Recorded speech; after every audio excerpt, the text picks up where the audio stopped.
Good afternoon, participants. Dr. Sekhar.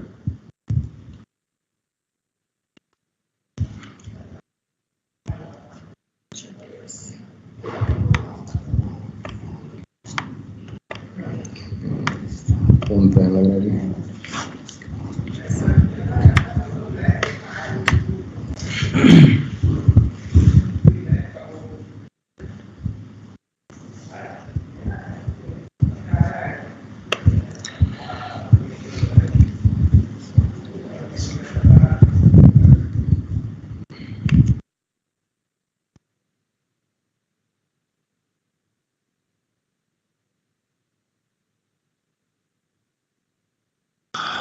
Good afternoon, all of you.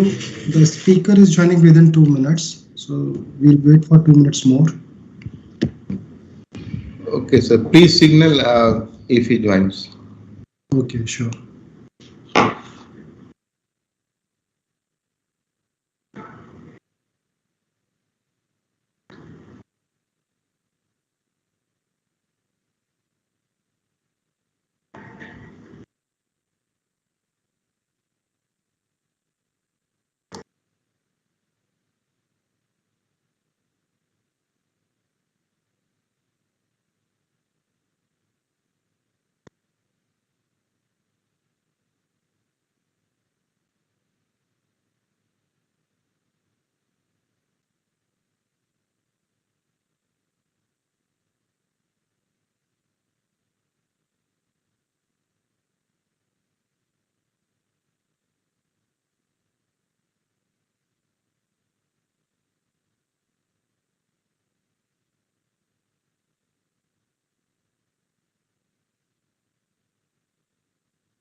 Good afternoon, sir. Very good afternoon, sir. Very good afternoon. Sir, good afternoon, sir. This is Dr. Shekhar Yadav, coordinator of this 1 week FDP on examination reform. So, welcome you, sir, on the virtual desk of Triple MUT Gorakhpur and AICT New Delhi. So, before starting off your lecture, sir, I would Yes, like to read a very short biography of sir. So, Professor B. Shanmuganati, Associate Professor and Head in charge of Department of Computer Science and Engineering from NITTTR Chennai. He has around 22 years of experience in training and research. His area of interest includes cybersecurity, machine learning, and web technology. He is also working in the domain of engineering education. So, sir has very vast experience. He has also created several courses for the training purpose of faculty members at various portals like SWAYAM and NPTEL. So I welcome once again, sir.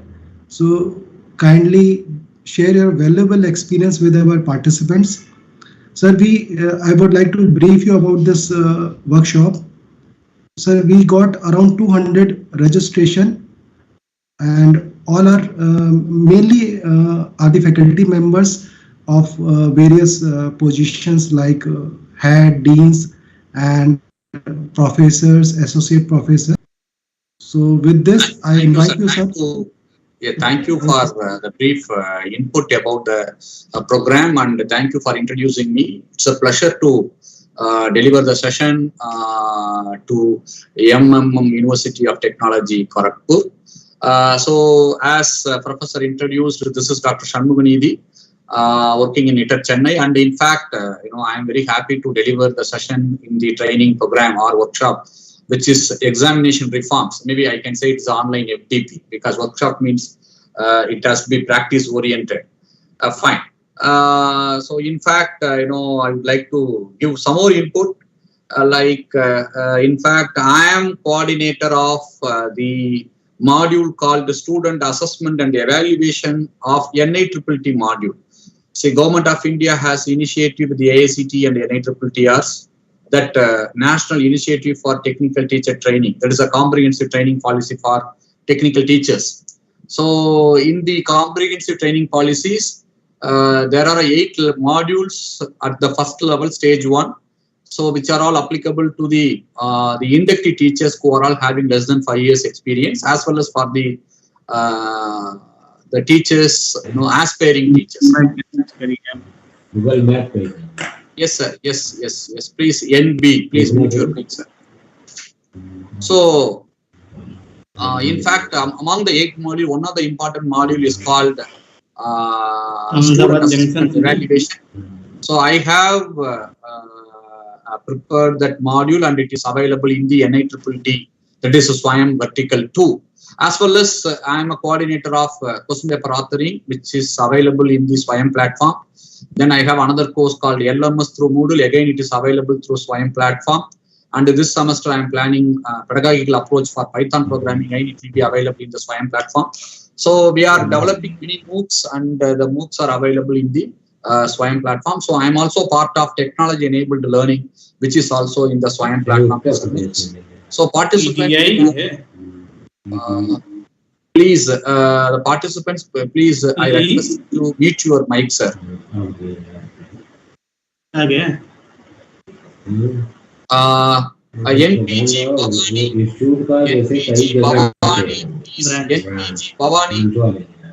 Bhavani, yes, I am audible to you. Yes, thank you.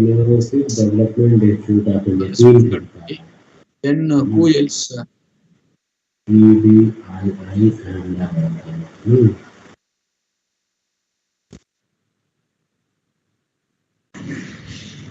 Sir, please unmute. I have muted all. Please unmute yourself. Now it's okay, sir. Now I am audible. Yes, sir. Yes, sir. Yes, thank you. So you can enroll into those MOOCs, and you can get benefit over that. But particularly coming to this session, actually, what is the aim of the session is, already you had a discussion about Dr. Dinesh Kumar. He has explained about table of specification. So you are all aware of table of specification, but you must aware of how the item has to be prepared for higher level. Okay, item has to be prepared for higher level. So that higher level thinking outcomes. Okay, that we are going to discuss, as well as I will move to the performance assessment. So both we will discuss today.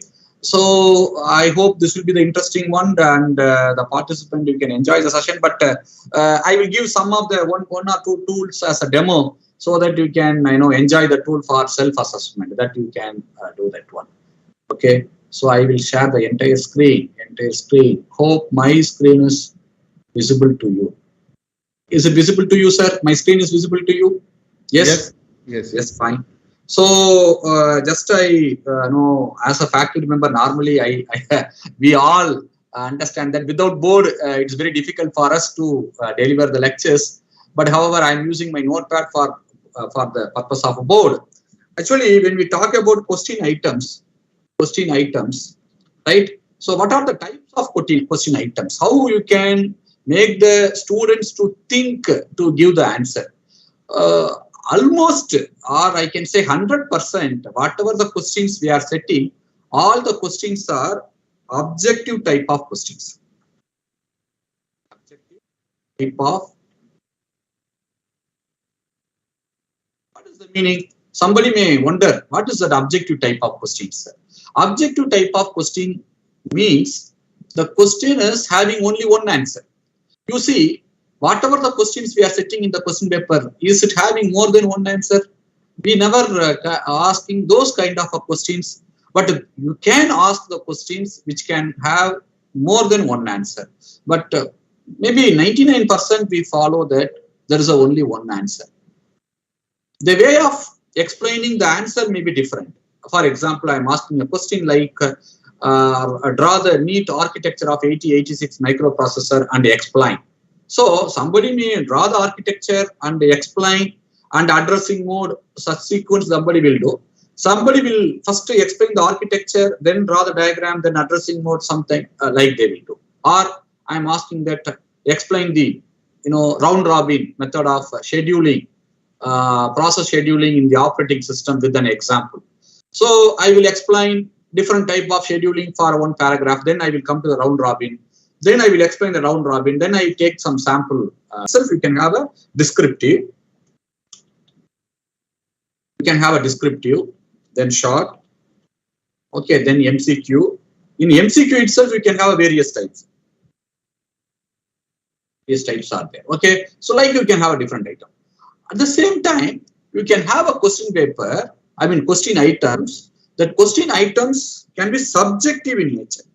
What is the meaning of subjective? Actually, you are putting some condition. You are preparing a question and you are giving some conditions. For those conditions, I have to come out with the solution. Okay. So, question subjective item where prepare a problem for certain conditions. Students have to for a problem give the solution, have to provide the solution for the problem. Okay, so this is another kind of a question item. So by the way, once I am preparing a certain conditions, I cannot expect that all the students will give the same kind of a solution. One student may give a one, maybe not more than 10 or 20, maybe at least 2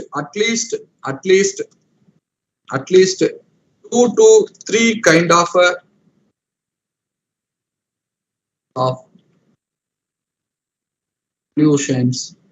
solution I may get. Okay, 2 to 3 kinds of solution I may get. So what is the meaning is, yes, one kind of a student give one kind of, but among the 2 to 3, maybe some solution may be the best solution. But you see what you are doing, you are making the student to think and provide the solution. You are making the students to think and provide the solution. For example, I ask the student to prepare a topology.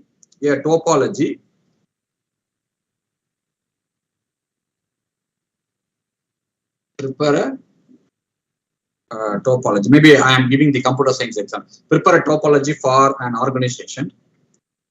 Okay, which is having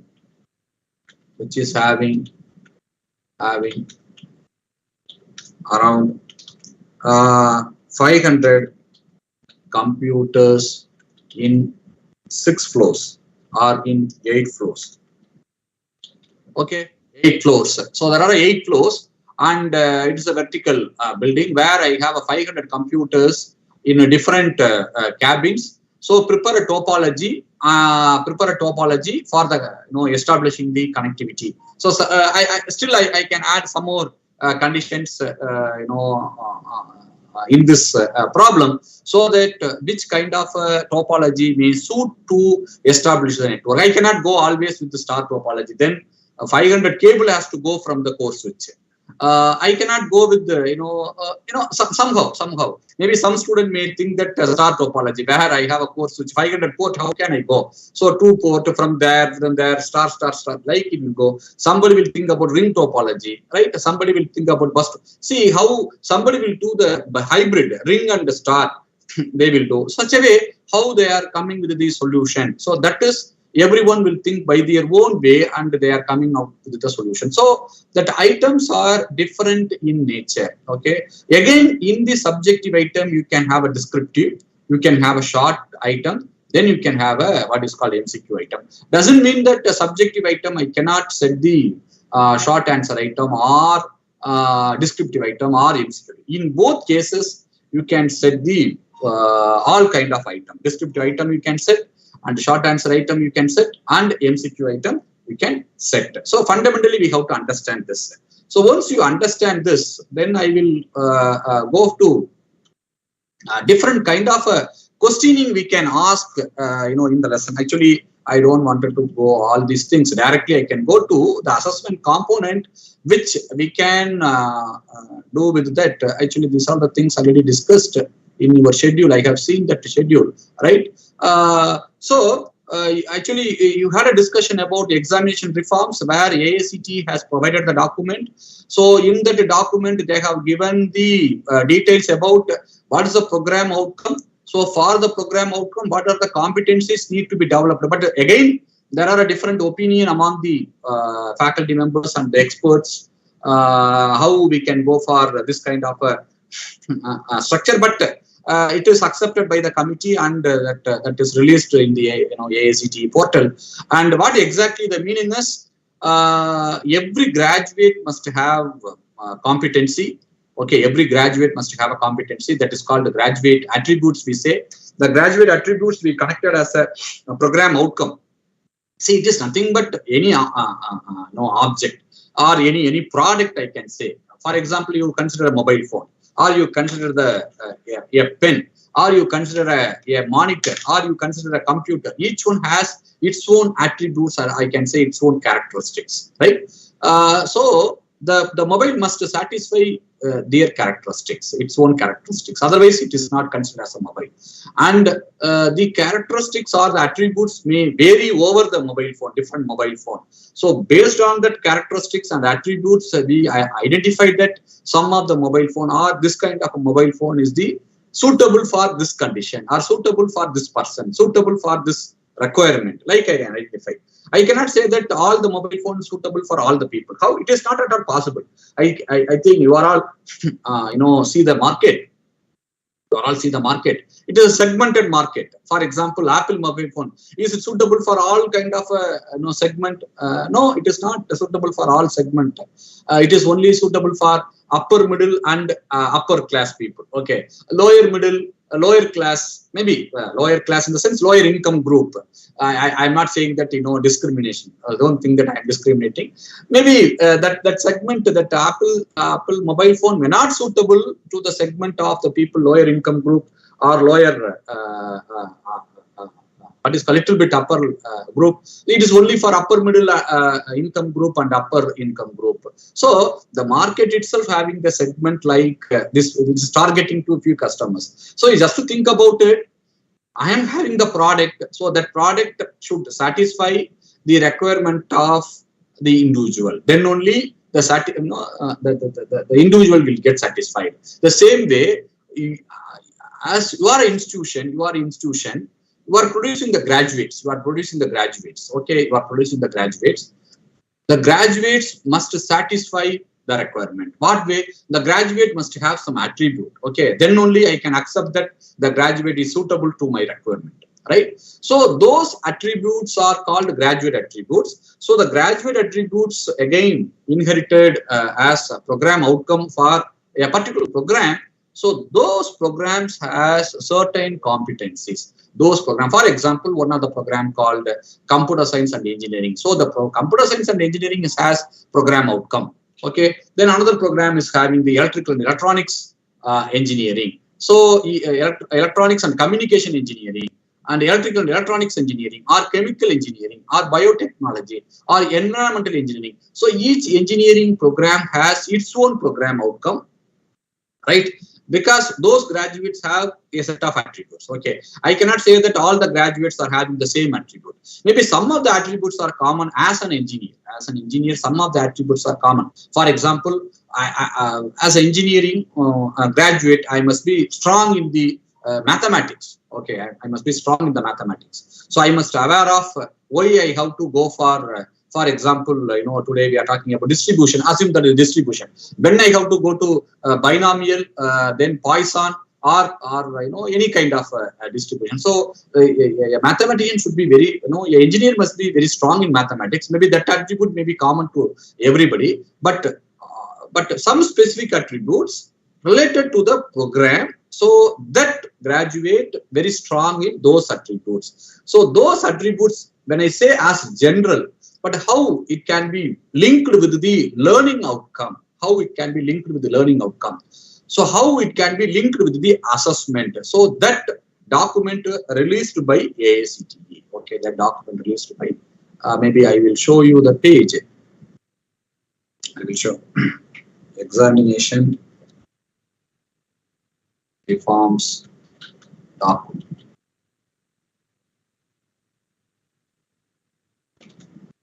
By AICTE. Okay, by AICTE.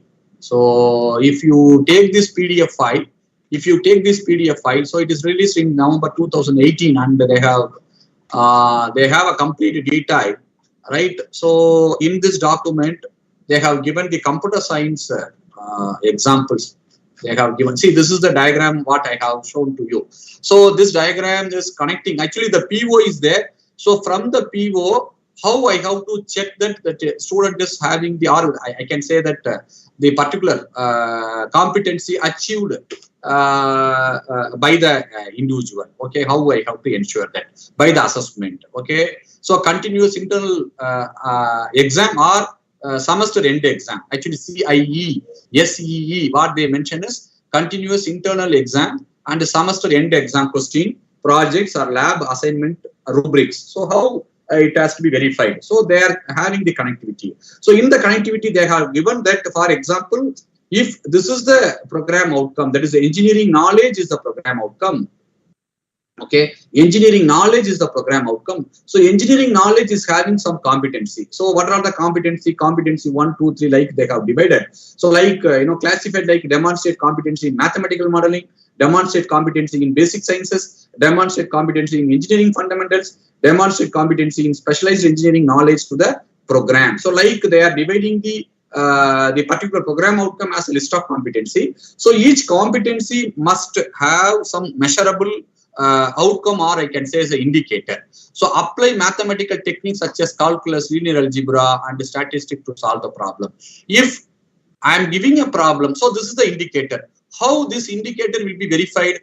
I have to set the question in the statistics. For example, I am asking the student if when I will get the what is called when I will get the normal, what is the difference between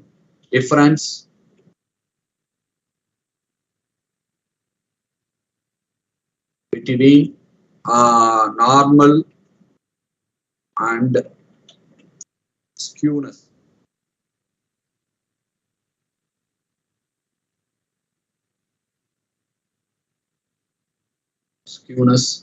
Normal distribution and skewness. I can skew.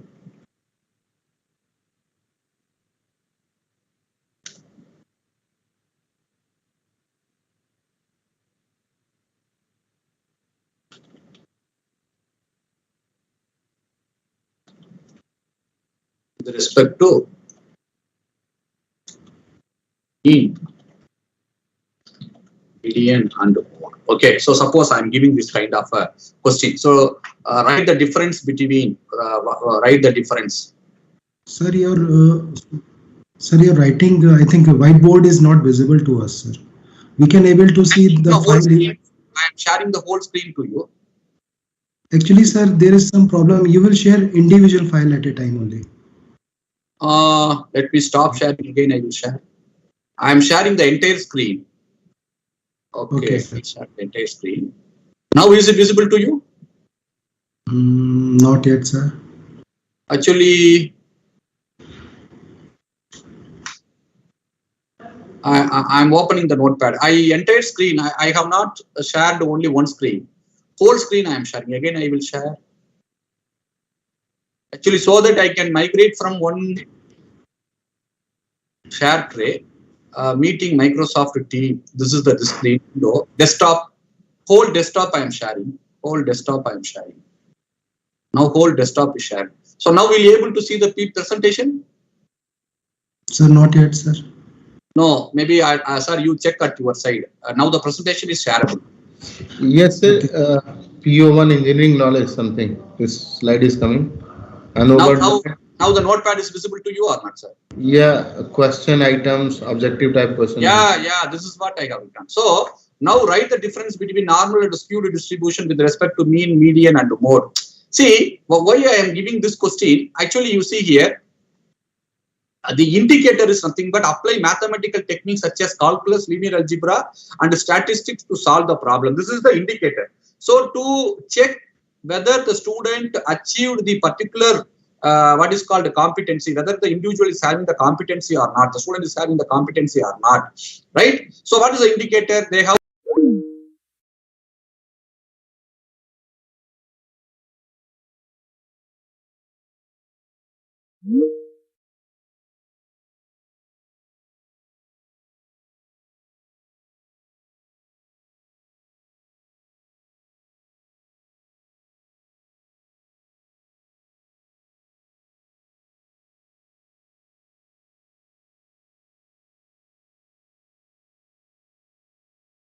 10 questions. Okay, so those 10 questions indication performance indicators of all the competency 1.2, 1.3, 1.4, 1. All the things, and in turn the program outcome 1 was achieved by the student. Okay, so that is what the stages. This is what the stages. So ultimately, which one is very much important? Your question item is very much important.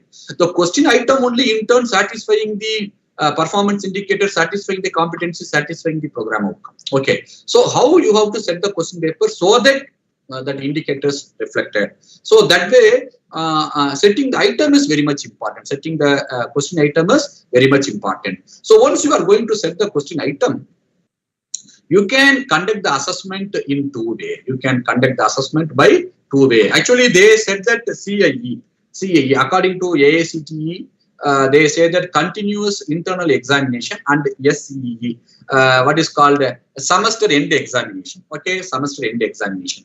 Actually, continuous internal examination is more powerful.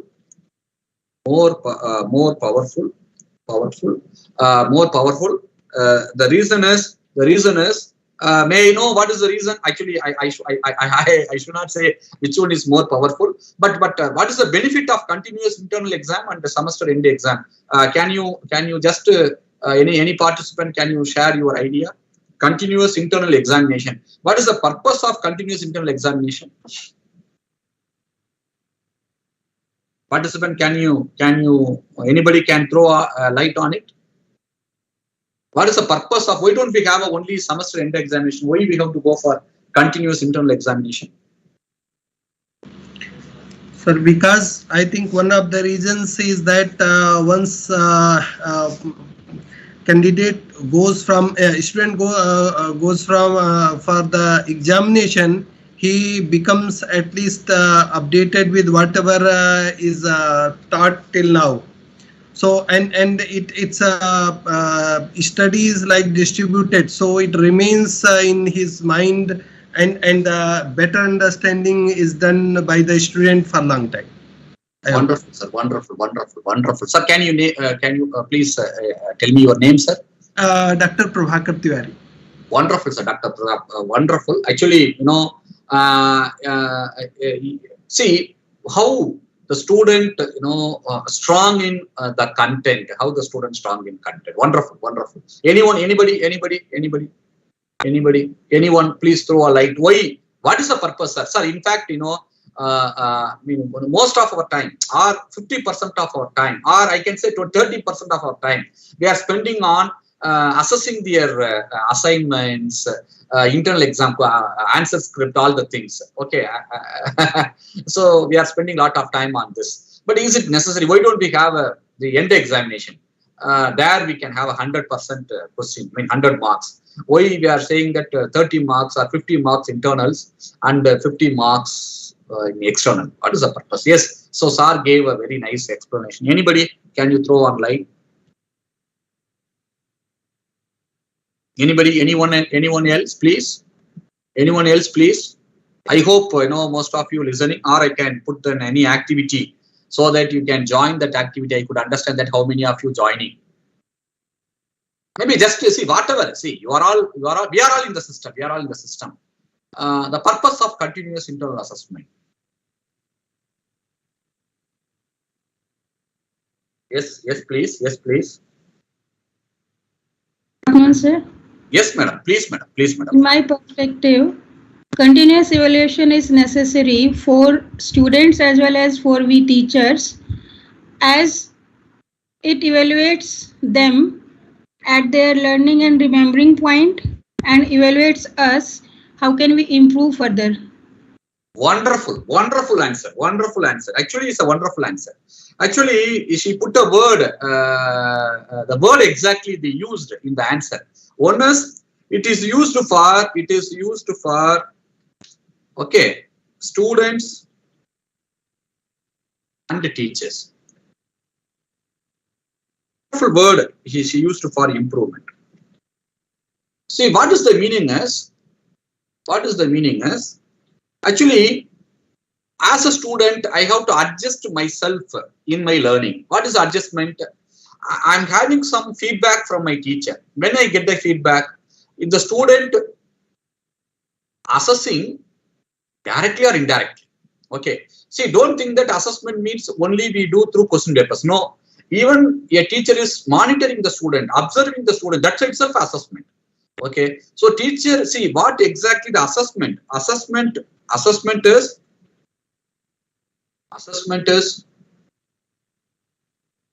collecting the data and providing the feedback. Otherwise, I cannot consider this as assessment. See, only collecting the data. What data I am collecting? See, I am only observing the student. So you are collecting some data. See, observing the student means you are verifying whether the student is listening in my class or not.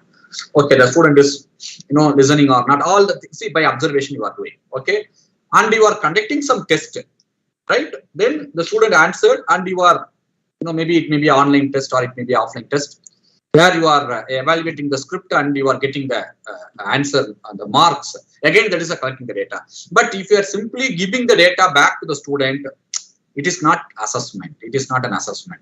An assessment is nothing but you are collecting the data and you are giving the feedback. That feedback may be an individual feedback to the student, okay, a specific feedback to the student, or it may be a feedback to a group of students, or it may be the feedback for the entire class. So that is what is called the impact of an assessment. So collecting the data and giving the feedback for what? It is absolutely for the improvement. So it is nothing but I wanted to adjust myself. So that adjustment, that feedback, sometimes it is giving to the teacher. Okay, the feedback or the data, or I can say the data, it is giving the adjustment to the teacher when I have to change the strategy of my delivery. Okay, so my delivery is not suitable to my students, so that all my students are not doing well in my exam.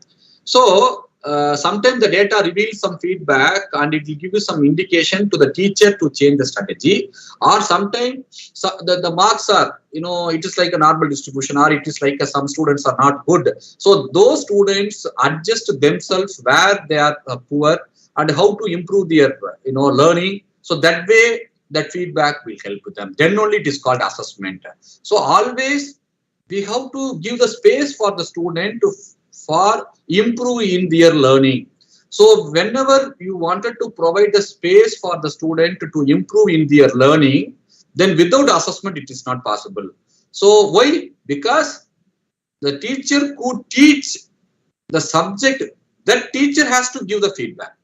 Someone cannot give the feedback. Okay, someone cannot see the mark and give the feedback. No, mark alone not. Collecting the data in the sense, you set the question paper, you teach the subject, you collect the data, and you are a right person to give the feedback. Okay, so that is the reason continuous assessments are coordinated by the teacher themselves, and the teacher is giving the feedback. That is more powerful.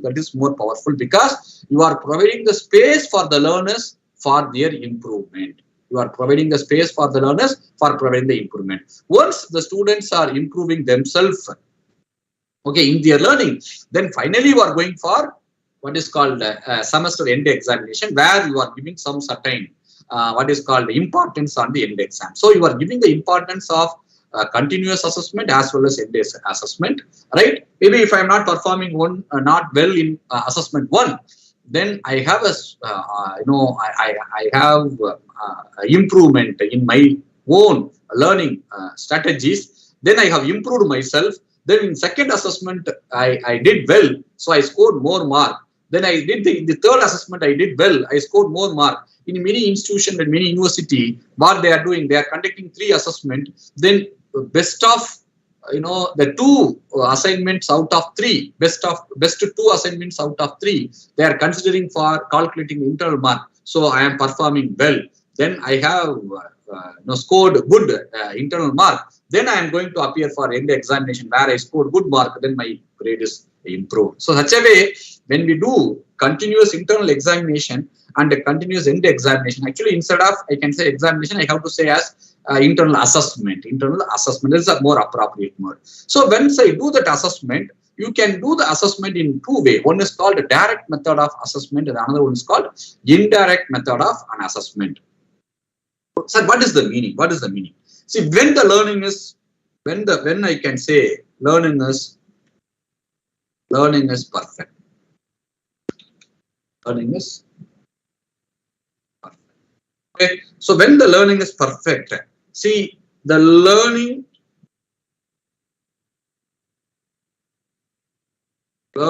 plus learning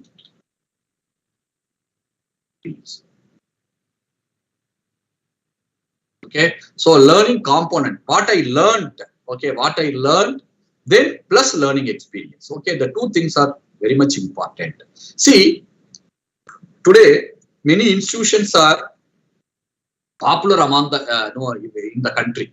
Okay, many institutions, many universities are very popular in the country, and many students always looking for the admission in those institutions, okay, or universities. Why? Because the students, once they become a graduate, their learning experience, actually it is what is called, they are having a very good learning experience in the institution. That learning experience is shared to their working environment, in their working environment, and they are part of again as alumni in the institution. And this kind of a sharing of the learning experience over the period, giving the good name, giving the good identity for the institution.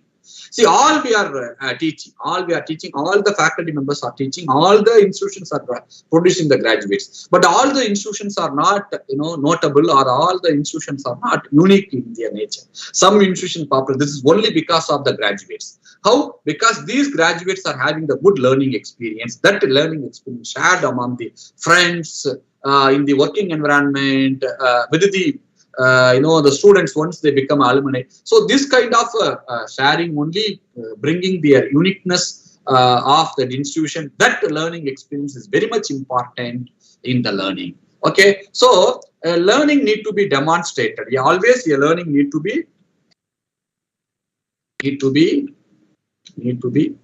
demonstrated.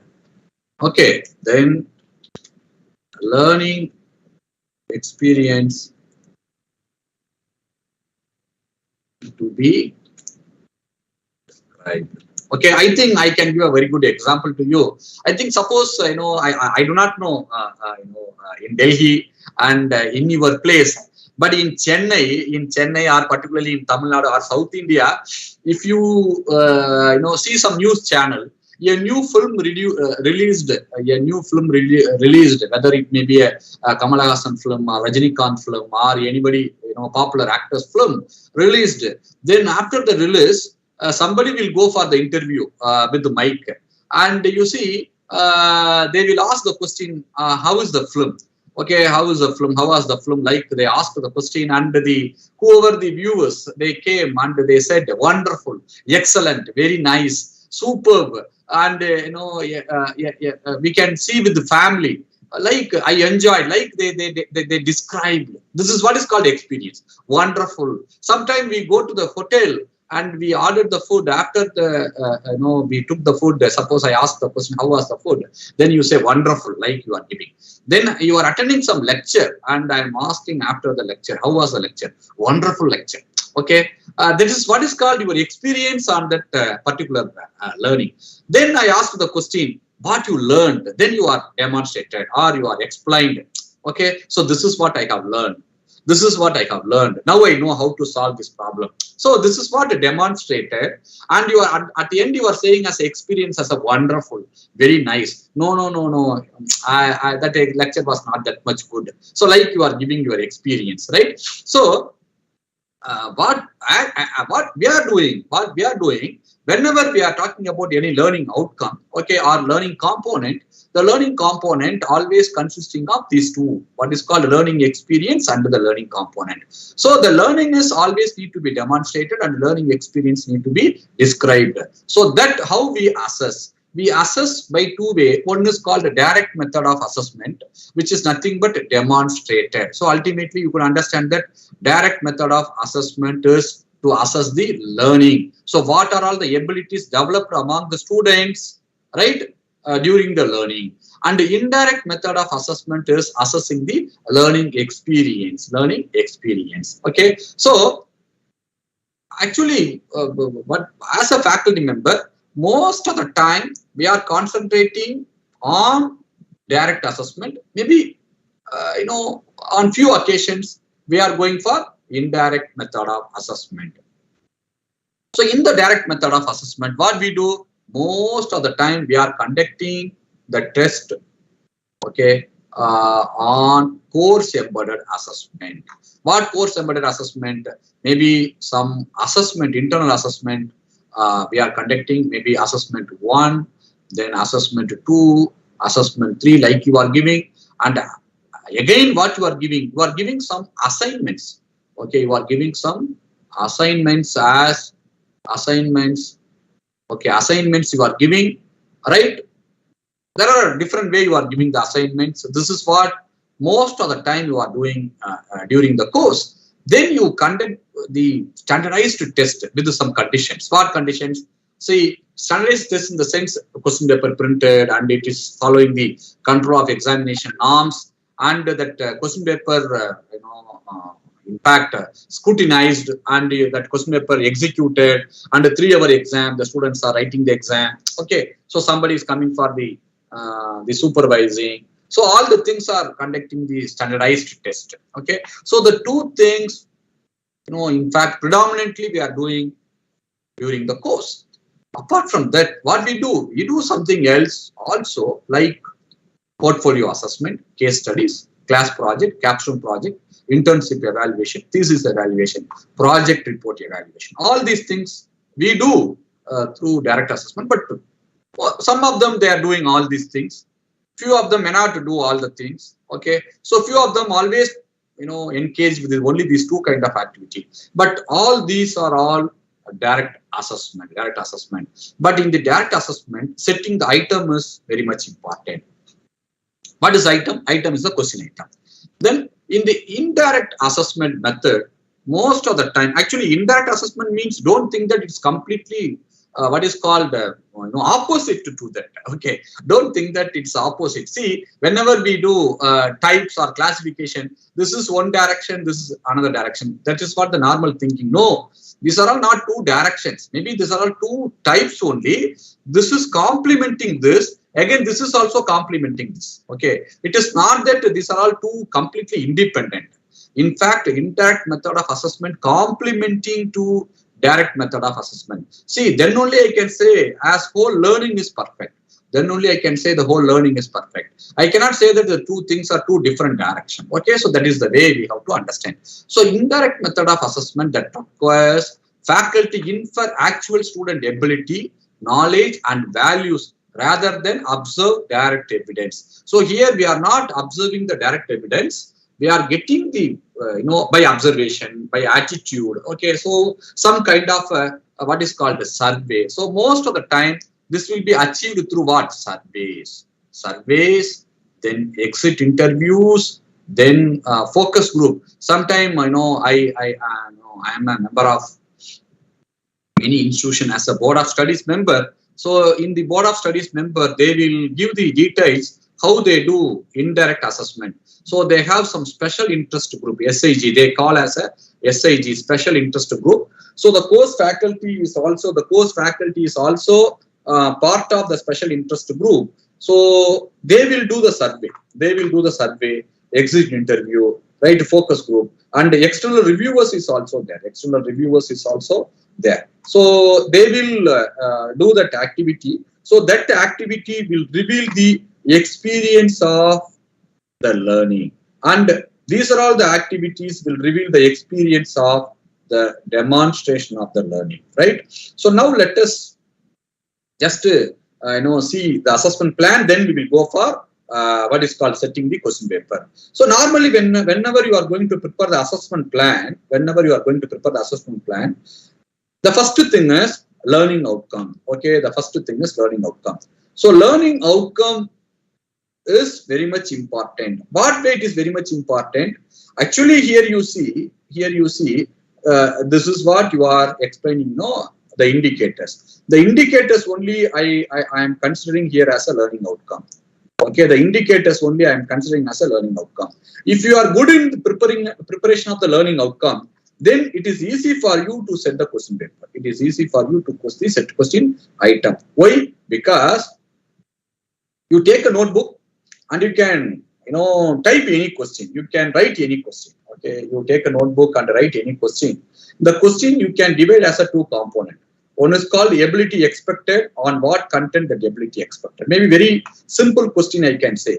Define Ohm's law. Okay, define Ohm's law. Be very simple question. Define Ohm's law.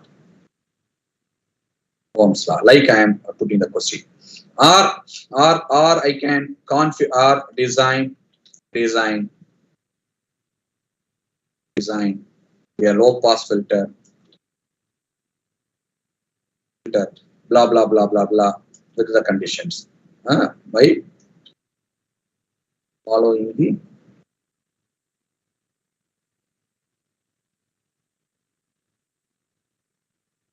conditions like I am giving. So here, what exactly the define? Define is nothing but you are looking for define ability. So define is what kind of ability? It is like a remember ability. So then design means it is little bit understanding as well as application ability. So fully higher level of understanding or little bit application level of ability. So what ability need to be developed? So that is what is called the first component. Then on what content? Here it is Ohm's law. So Ohm's law is content. Here low pass filter with the details with the following condition, that is a content. So any question is nothing but ability expected plus on content. The same you see any outcome, any learning outcome you see when I say as an indicator, again this is describe. Okay, this is the what is called the ability, and analyze is the ability, then identify is the ability, use is the ability, on financial cost, benefits engineering activity. This is the content, right? And what is called implement the norms. Implement is the ability, effective teamwork, right? Then what is called identify or describe is the ability on engineering roles pertaining to protection and public interest, right? Suppose I can say synthesize is the ability on requirements of review of state of art, or elicit is the ability requirements of from the stakeholders, right? So whenever you see that learning outcome, the learning outcome again talking about these two components only, right? Again talking about the two components. What are the components? Ability, then on what content? Ability on what content? So yes, please. Yes. Anything else? I think somebody has unmuted, sir. Okay, sir. So this is what very much important. This is what very much important. So when we talk about assessment plan, first we have to prepare the learning outcome, because the question is again the learning outcome, both are complement to each other. If you are very perfect with the learning outcome, then your question paper setting is it's just like that. It's just like that. If you are not good in preparation of the learning outcome, then definitely you will struggle in preparing the question paper, because this is what the diagram also says. This is what the diagram says. So the diagram, what it says, your assessment is perfect. Your assessment is perfect when your indicators, competency are properly prepared. So if this competency and indicators are not properly prepared, again, see how the transition will go. That definitely the transition will be the issue there. Definitely the transition will be issue there. So this is what the first, what is called the component. The second component is which assessment method I have to use. Then for which learning outcome, that assessment method, then collection of information. So that is what here I did. So here I have put some learning outcome, right? Then again, I have some learning outcome, okay, some sample learning outcome. So once I prepare the learning outcome, then for example, here I have a 9 learning outcome. So for the 9 learning outcome, 1 to 9, then what is the assessment method I follow? So for example, the 2 learning outcome, I am going to conduct the quiz to check whether the student achieved the outcome or not.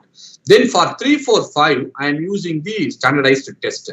For 5, 6, 7, I am using the lab assessment. For 8, I am doing the capstone project. For 9, I am doing the seminar and assignment. Okay, so I am identifying this. So these are all the outcomes. For these outcomes, I am going to do this kind of a assessment method. So once this kind of assessment method, once I identify, then for this assessment method, what kind of a question item I have to set. So what are the different kind of question item? Once I talk about question item, maybe or I can say test item, right? The test items are 2 category fundamentally. Selection type, then I can say it is a supply type. Selection type, then I can say it's a supply type. So what is a selection type? Selection type means maybe a MCQ where I can give a what is called 4 options or 3 options or 5 options. The students, they have to select one right answer among the options. Or I can say true or false.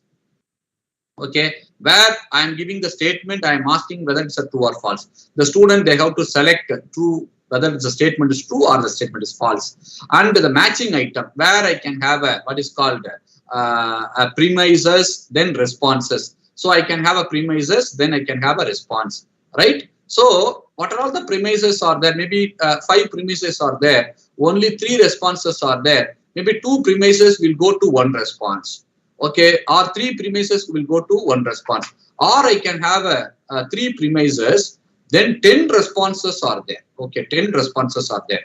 Then 1 premises may go to these 3 response. Doesn't mean that, so always we should not think that matching means it's very simple. No, how I am going to make it, what is called, to make the student to think again.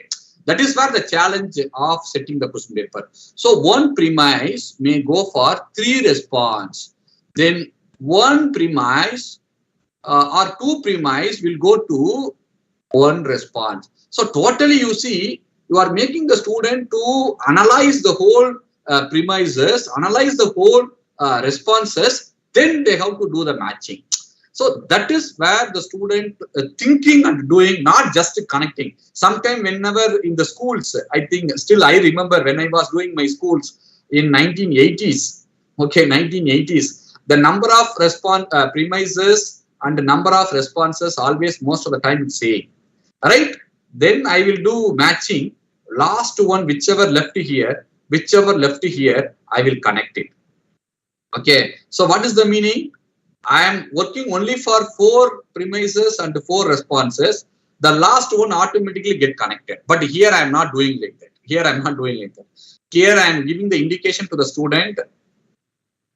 Yeah, 1 premise may have a more than 1 response, and more than 1 premise may have a single response. Like I can have an indication to the student so that I can make the student to analyze the whole premises and responses and answering for the matching item, right? Again, in MCQ also there are a different kind of MCQs are there. Relationship analysis, K-type, multi-selection, right? So that is also now, the students are working on it. I mean, the faculty members are working on it and the students answering for that. Then single selection is a normal MCQ item. Once I go to supply type item, the students supply their answer with their own statement. Supply their answer with their own statement. There is no options for that. So they are completion type. For example, completion type, there I can have a paragraph. How the completion type? Completion type is nothing but the fill in the blank. So fill in the blank means it's not simply, like a fill in the blank as a simple item. So what I do, I have a paragraph. So in the paragraph, there are so many blanks. Okay. But a blank may have more than 1 answer. A blank may have maybe 2 answers. Among the 2 answers, the student may write 1 answer.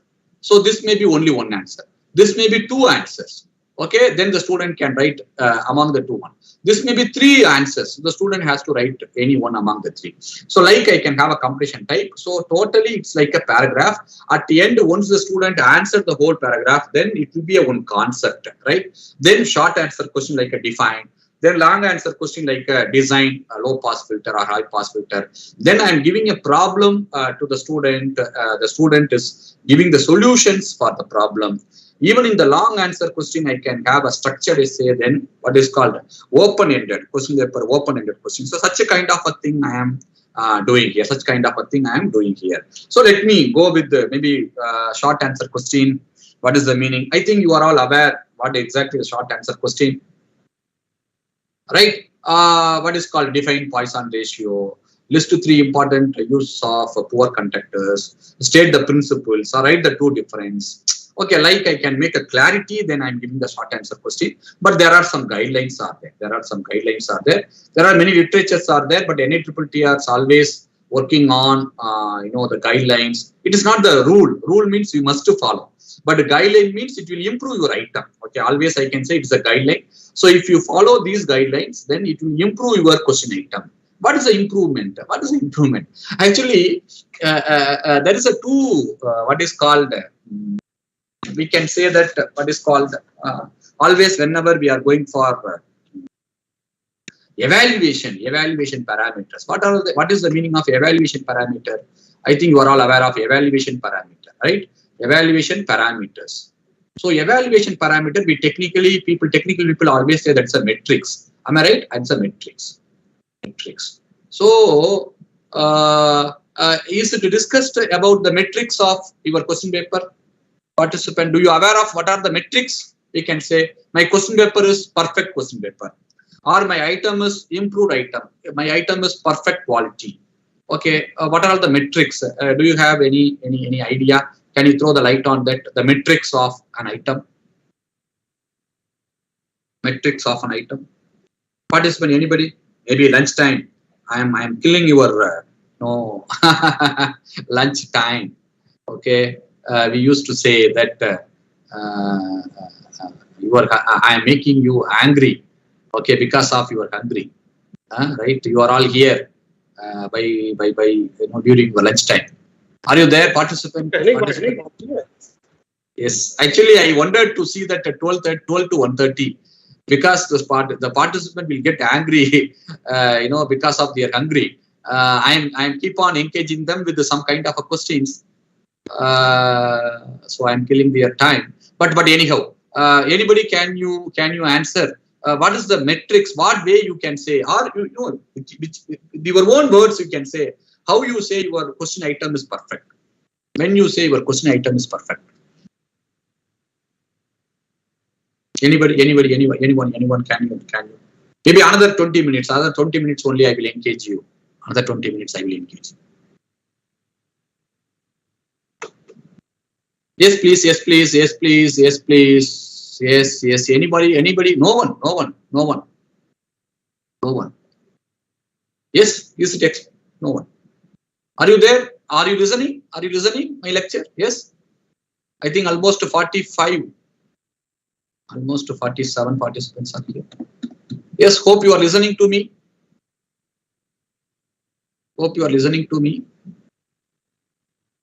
Is it for that no answer? Yes, sir. So yes, we are listening. Yes, thank you. Then what are the metrics? See, actually, an item is an improved item, or I can say my item is perfect. Then the metrics, the very important metrics is called validity. Okay, validity. Okay, validity of the individual. What's supposed to test? Okay, what's supposed to test? Right? Then the another important metric is called reliability. Okay, reliability. Okay, so these two are very important metrics. There are other metrics also, but these two are very important metrics. So when your item will satisfy these metrics, if your item is following the right guideline. Okay, so those guidelines, like for short answer item, we can have some guideline. Maybe I will share to the coordinator. Maybe the participants, you can get the guidelines from the coordinator. Okay, the guideline you can get it, and that will improve your item. Then what is the condition you have to use the short answer question? Okay, so for example, definition question, example question, relationship question, calculation question, some graphing or diagram oriented question. So these are all the time, or these are the scenario you can go for short answers question, right? When we talk about MCQ questions, see, nobody will say that you should not use MCQ in 2-mark question.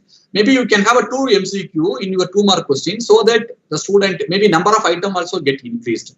When your number of item get increased, the sample, the question papers are, the items, okay, the items in the question papers are called sample.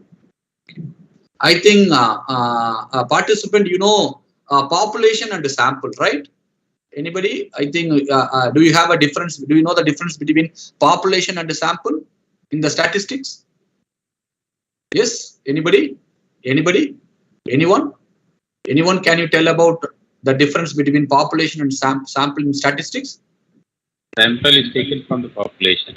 Yes, wonderful, sir. Excellent, excellent. You see, suppose, is it possible to set the questions in the entire subject? See, in the entire subject, in the sense, every nook and corner, if you able to set the question, if you set the question, the number of questions may be maybe 200, 300 questions. Is it possible to execute the exam or conduct the exam for the continuous assessment or end examination with the 200 question or for 100 question? It is not at all possible. So it's a whole population, right? So what we do, whatever the item in your question paper, it is nothing but the sample. So if the students is doing good in this set of questions, it is indicating that the student is doing well in the particular subject. Okay, that is what the inference, right? So whatever the item you are going to put into the question paper, those items are called sample. And you must have appropriate sample or right sample. Okay, so that is what the validity says. That is what the validity says, the right sample. And the number of samples also matters. Okay, number of sample. And also we should not go with the too much of sample, and also we should not go with the less amount of sample. Less amount of sample also will lead what is called error, and too much of sample is also lead to some what is called complexity, too much of complex. Okay, so appropriate sample I have to get. So why I am saying that sometimes we have a question only 10 mark, 10 mark question. Maybe I can increase the sample. Maybe 2 questions or 3 questions are 1 mark question. Then, or in the essay type of question, I can have a structured essay question where a 20 mark question can be, or a 16 mark question can be divided as a 10 8 mark question, or 1 10 mark, another 2 4 mark. There are 3 questions, maximum of 3. Minimum of 2, like I am 2 to 3 questions I can divide. So once I do like this, then number of samples is appropriate. These number of samples, good to assess the student knowledge with respect to cognitive, with respect to attitude, with respect to psychomotor, all 3. Okay. So MCQ is also play a major role, or sometime when you are conducting the online assessment, most of the time you are going for MCQ items, okay, where you can have a different kind of item. Maybe a few example I can give, maybe one example. We are using all of the above. So what is the problem of all of the above? Is it right? All of the above is right? Maybe certain conditions, all of the above we can go, but all of the above is not exactly right option when we go for all of the above. But when I wanted to go for all of the above, how we can restructure the question. So that is what I have given that example. So student merely need to recognize 2 correct options or 3 correct options, right? Then the 4th, see, suppose these 2 are correct, then ultimately I can go, I will not check with the 3rd one, because both are exactly correct. Mean and median exactly correct, right? Ultimately, I am looking for all of the above. Okay, if 1 and 2 are the option, then I have to think about it. Right? Suppose mean, median, mode, right? Then I am just thinking about mean and mode is correct, or mean is mode and correct, or median and mean is correct. Then ultimately I am thinking of all of the above. Okay, so students merely need to recognize only 2 correct responses. How that can be restructured? I can be restructured the same question in another way. So here also all of the above, here also, here also, here also. So among the 4, any one the student. So for all 3 options I am giving here, and other kind of all 3 options I am giving here. So like I can restructure. Then none of the above, when it will be a problem, Actually, none of the above, I cannot ensure that the student will knew the answer for the correct that question. Okay, suppose I am giving none of the above. That may be a student selected the none of the above. Doesn't mean that the student know the answer. Okay, for example, very simple question I am telling to you: how many colors in the rainbow? Okay, I am giving the answer like 4, 5, 6, none of the above. 4, 5, 6, none of the above. So most of the students select none of the above.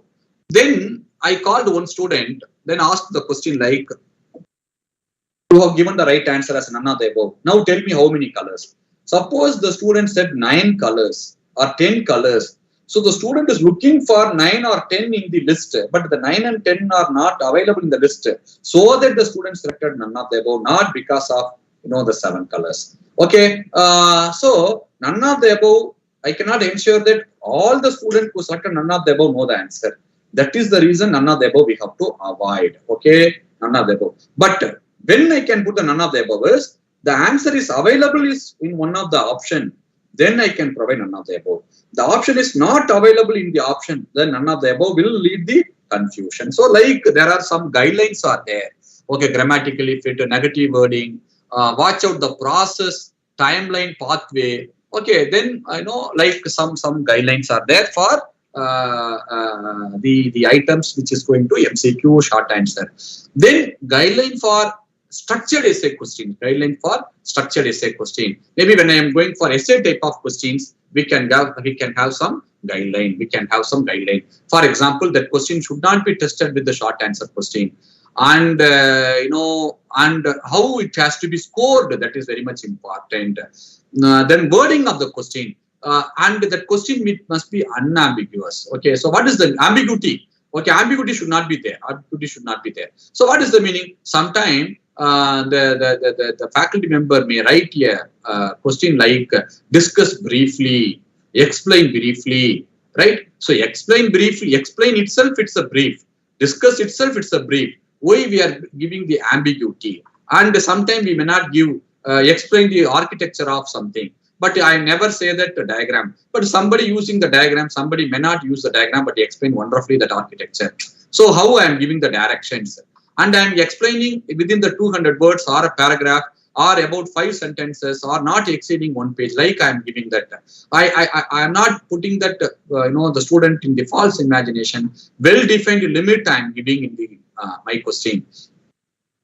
Then subdivisions I am giving that maybe 11 question. In the 11th question, I can say 11A.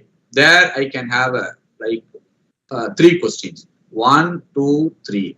11B again 1, 2. Like I am giving the R part, either or. In fact, open-ended, I can go for either or. So like I am giving the increasing difficulty here. So the 1 is in the A, 1 is little bit, 2 little bit higher, 3 little bit higher.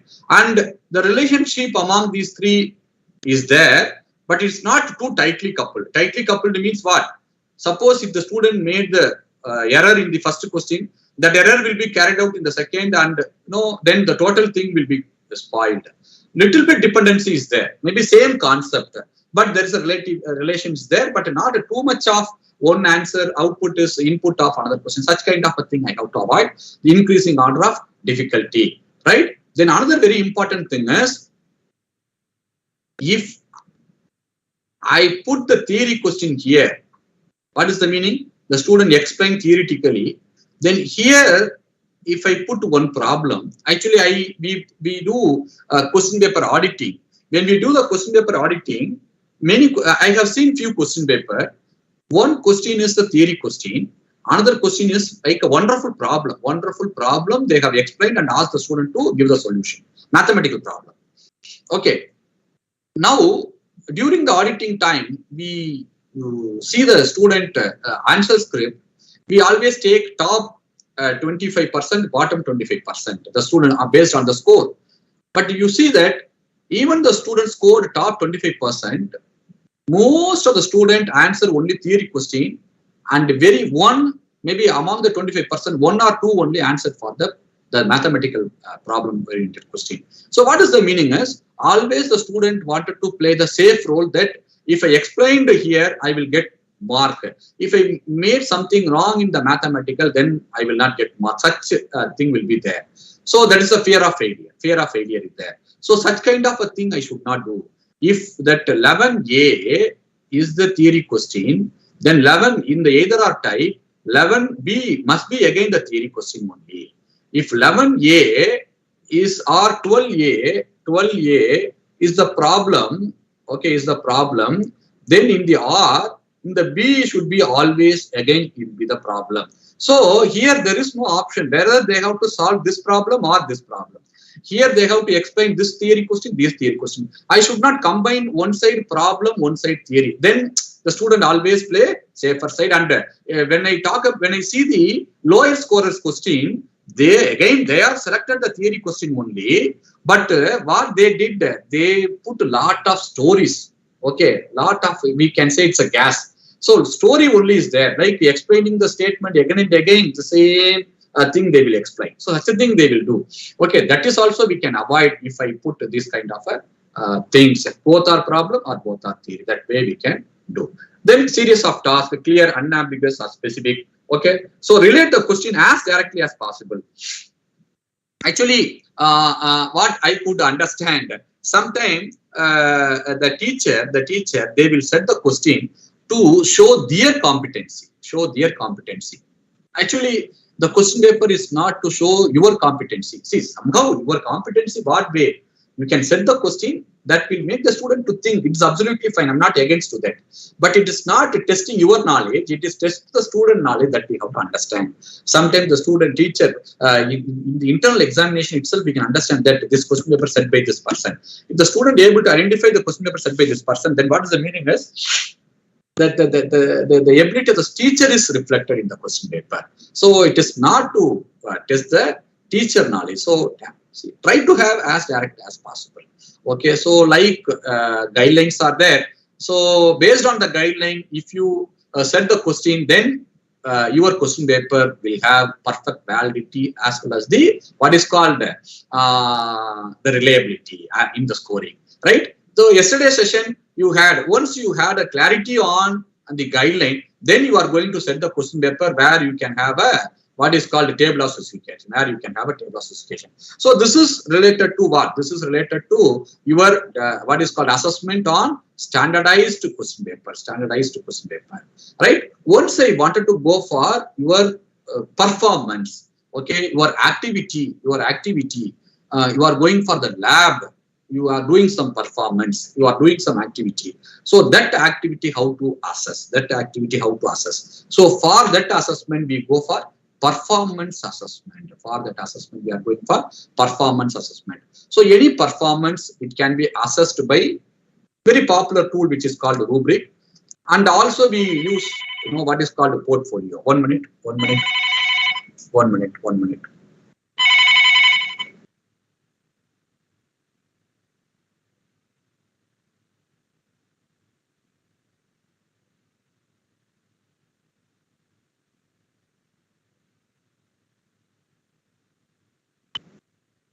So, in the performance assessment, actually, normally you see, for a student, you are all aware curricular activity.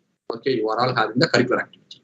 Then you can have the co-curricular activity. Am I right? Co-curricular activity. Okay, then we can have an extracurricular activity. Okay, there are 3 activities. But what is happening? This activity is reflected very properly by the student mark sheet. So student is having the mark sheet, score sheet. So curricular activity will be reflected. This activity somehow reflected by the certificates, but this activity very rarely reflected by the certificate. So what is the meaning curricular activity? How much mark they scored during the examination, all the curricular activities, okay. But co-curricular activity, the student submitting the paper, the student, attending some event related to the academic, doing a project, going for intern, and they are doing the work perfectly. These are all the co-curricular activity, academic oriented. But the extracurricular activity is extension services. What is the extension services? Like reaching the rural community, or sometimes NSS student, or students are having the what is called social service. So those activity never reflected. It is reflected very few occasions. But sometimes those activities are doing in an organized manner. Okay, those activity also should be reflected. So all these things I wanted to bring in the portfolio. Right? This is what the portfolio assessment. But when I talk about rubric, completely, whenever I am talking about performance assessment, we can go for the rubric. Performance assessment, we can go for the rubric. Normally, you see, teacher evaluate student knowledge by what? By what they know, by question paper. Okay, and what knowledge will lead for some skills, and they have to do practice. It is not only I can wonderfully explain how to drive a car. So after wonderful explanation, after wonderful video, after wonderful all kind of words, communication skills, interaction, all I did. Finally, I'm giving the key to you, ask you to drive the car. Definitely will not. Okay, so skill needs some knowledge. Skill definitely needs some knowledge, and that needs some practice. Okay, so that practice need to be assessed. So what they can do with what they know. Okay, this is what performance assessment. So the universal tool called the rubric, but there are some scoring instrument called checklist and the rating scale. The rating scale only called the rubric. Actually, rating scale is where you can have a holistic overall view. In fact, you are booking the cab, and you are booking something in the Amazon or something like an e-commerce site, and finally after the delivery you have to give the rating, right? So that rating is the overall rating you will give, 4-star, 3-star, 5-star, like you give. So that kind of thing is called holistic rubric. But the analytic rubric means I am going for each and every criteria. For example, I am going to the hotel. I am asking that how was the food? The same question earlier I asked. Then you say wonderful. Then I am asking each and every one. So how was the really wonderful means the cost is appropriate. Then you say yes, for the food quantity the cost is appropriate. Sometimes what you will say, food is good, but the cost is too much. That is what you say. Okay, it is not exactly the cost. Okay, it is too much cost. Okay, then I will ask how the hygiene, then how the the humble of the serving of the food. And whether they are giving the curry or puriyal, whatever the rice, everything they will give additionally, and all the things, so many things I will ask. Okay, if you say all rating is very high, then it is wonderful. For few criteria, rating is very high. For few criteria, rating is very average. For few criteria, maybe always crowded, sir. Okay, then I will give I have to wait for a long time. For taking a food, I'm spending 45 minutes. For waiting, I spend 1 hour. Okay, so I am giving a poor rating for that. So overall, I am going to calculate with all the criteria. Maybe this total will come to average, not as a wonderful. Okay, so that way, analytic rubric means I am taking each and every criteria. Then I am giving the rating. Holistic rubric means I am giving the overall rating for the particular activity. That is what is called holistic and analytic.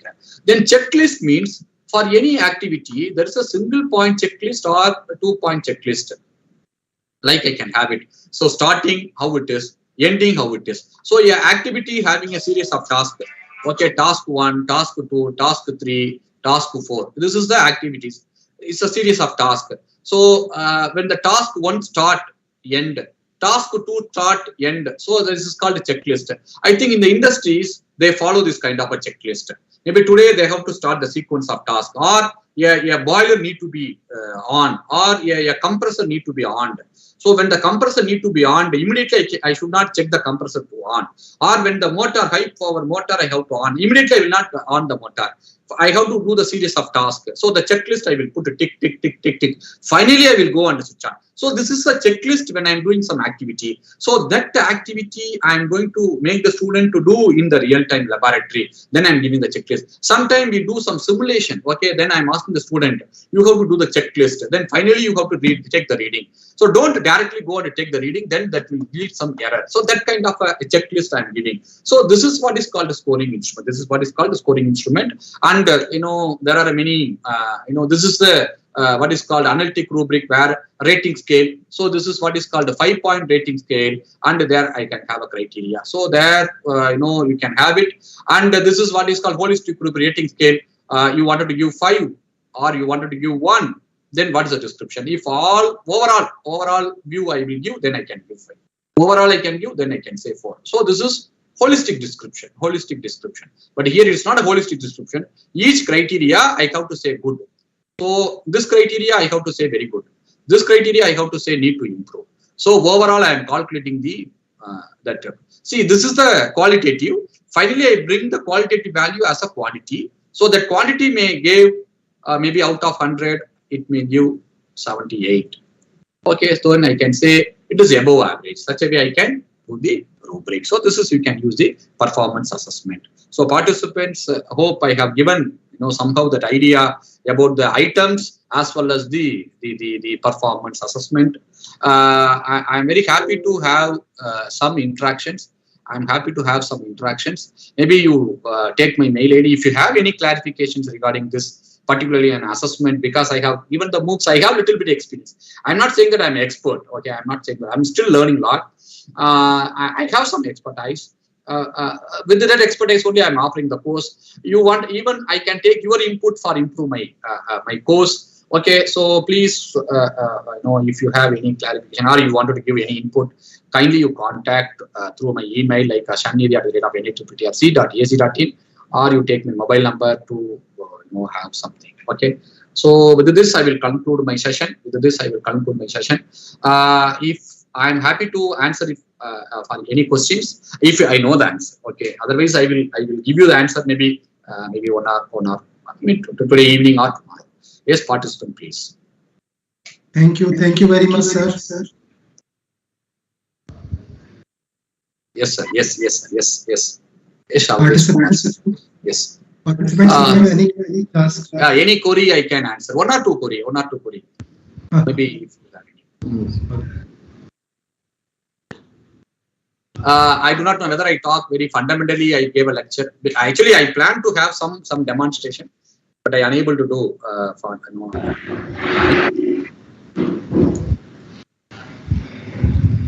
Yes, please. Any question, I will answer it. Participants, please. You just unmute yourself. Sir, you are taking the lunch time of the participants and you are asking them. Actually, now they have a question. What time Shanmuganidhi leave us? That is what the question. So thank you so much. Thank you so much for your patient listening. Maybe in another occasion we will meet in person and we will give some. Yes. Yes, it's our great privilege to welcome you, sir, at our campus MIT.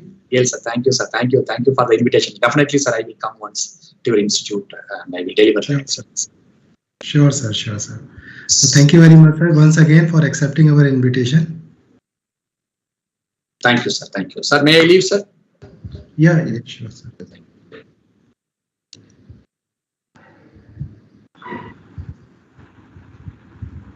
So participants, there is one announcement for you. The quiz will be start at 3 p.m. sharp, okay, and the link will be open for half an hour only. So by 3:30 it will be closed by default. So you all are requested to please appear in this quiz because it is mandatory from AICTE. The guideline which we have received from AICTE, it is mandatory for the certification, for distribution of the certification. Actually, there are two criteria to be very clear for the certification of the participant. The two criteria: first is the 80% attendance, and the second one is the 60% marks in the quiz. So these criteria But attendance will be a little bit very liberal. That is up to us. But the quiz, you have to at least appear in the quiz. Unless your name is there in the quiz, so it will be difficult for us to give you certificate. Right, Dr. Sekar? Yes, sir. Yes, sir. So The at quiz will be very simple. I think 60%. Objective question, optional question. Objective, it will be very simple. There will be 20 questions. Everyone will be able to answer this, no problem. Just you need to appear. Just at 3 p.m. This will be available for 30 minutes, 3 to 3:30. The quiz is basically of 10 minutes only, but it will be open for 30 minutes. Sir, is that okay? Is there any? Yes, sir. It's fine, sir. So we can close the session, sir, because we have to prepare accordingly. Okay. Thank you. Okay, sir. Thank you.